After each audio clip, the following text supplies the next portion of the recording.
Black Beauty by Anna Sewell. Chapter 3. Joe Green's Lesson. When we returned to Birtwick Park, we heard that John was to have a new helper. His name was Joe Green, and he was 14 years old. "Are you sure you don't need someone who is older than this?" asked Squire Gordon. "No, sir," said John. "Joe is small, but he wants to learn, and he is a hard worker. I was the same age when I started here. I had no family, but you looked after me as well as any parent. Now I live here with a good job and a good living. It is only right that I do the same to this new boy, Joe Green." In the next few weeks, Joe learned to sweep the floor, bring in the food, and wash the carriages. He was too small to brush Ginger or me, so he practiced on Merrylegs. He was a happy boy who was always singing. However, it was not always a happy time. One day, something happened that stopped Joe singing for some time. John woke me up one morning when it was still dark.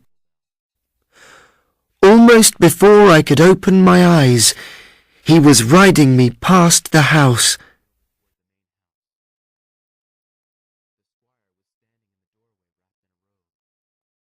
"Ride as fast as you can," called Squire Gordon, who was standing by the door with a lantern in his hand. "Take this note to Dr. White. My wife is very ill. When you find the doctor, Black Beauty can rest at the inn." "Yes, sir," cried John, and he rode me as quickly as he could through the village and out along the river. We went through another village, through a dark wood, up and down hills, until at last we came to the town. Everything was quiet and everyone was sleeping. Finally, we arrived at Dr. White's house.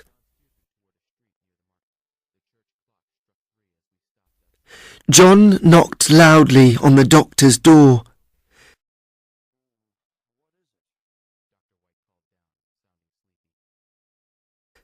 "Mrs. Gordon is very ill.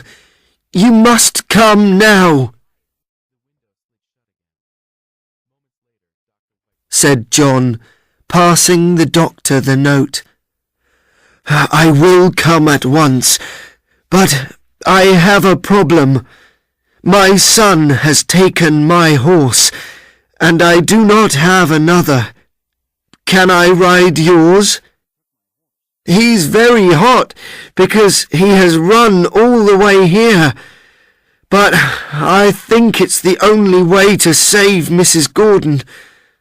I'll stay here and you can ride Black Beauty." It is hard for me to describe the journey back.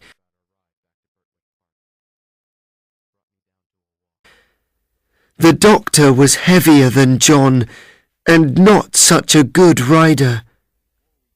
I had almost no energy when we finally arrived back at Birtwick Park. The doctor ran into the house, and young Joe took me inside. All my hair was wet, and I felt so hot. Poor Joe was young, and he did not know what to do. A horse who has just run a long way needs to stay warm and drink warm water. It is a dangerous time for the horse, so someone should stay and watch him too. Joe did not do this. He did not put a warm blanket on me because I was hot, and then he gave me cold water to drink before he went away and left me alone in the stable. I began to feel very cold.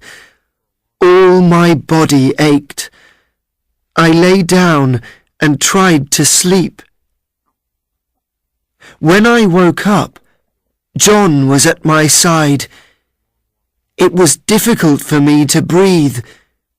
He covered me with blankets and gave me some hot water.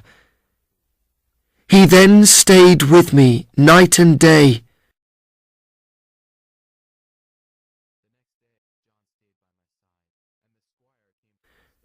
Squire Gordon also came to see me.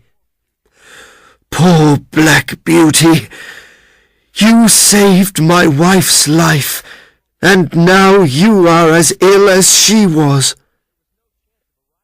Although I was ill, I was happy to hear that she was well again. Young Joe Green was very unhappy. He knew that I was ill because he did the wrong things that night. Luckily, I became well again in a few days, but I knew that John was angry with Joe.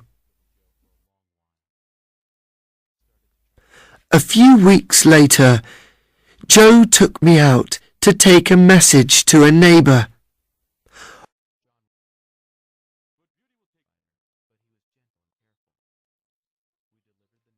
On the way home, we passed a carriage that was full of heavy metal bars. It was taking them to a nearby factory.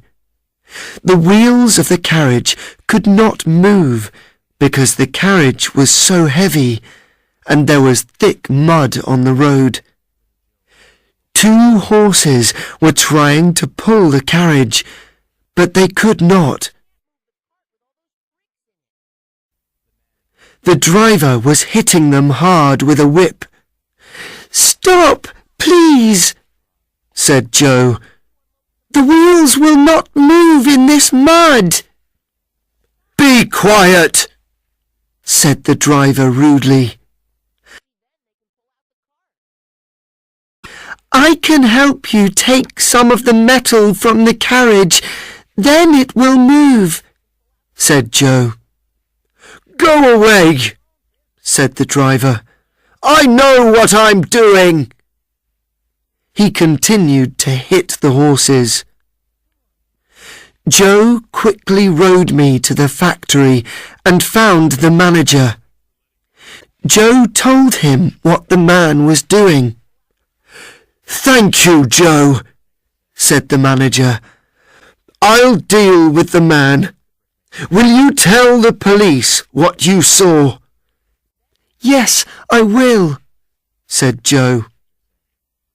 The manager went to find the carriage with the metal, and Joe went home. He told John what happened. "You did the right thing," said John. We heard later that the police asked Joe about what he had seen. Joe explained very well, and when the police saw the poor horses, they sent the driver to prison for 2 or 3 months. It was wonderful to see the change that came over Joe. He learned from his mistakes to become a very good worker. John was now very pleased with him. "You look taller than you did last week," said John. Soon Joe was singing happily again every day. Unfortunately, Mrs. Gordon became ill again in the years that followed. The doctor said that she should live in a warmer climate. We heard that Squire and Mrs. Gordon were going to leave England. Everybody was very sad. All Squire Gordon's horses were sold to new owners. Ginger and I were the last horses to leave Birtwick Park, and one morning we took Squire Gordon and his wife to the railway station. We never saw them again.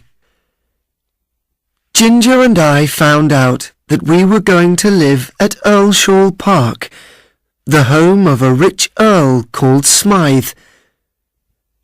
John took us there the next day and told the new helper, a man called York, that we were the best horses they could have. Then John left too. I felt very sad to see him go. I did not realise that my new home with Earl and Lady Smythe would bring new difficulties for Ginger and me.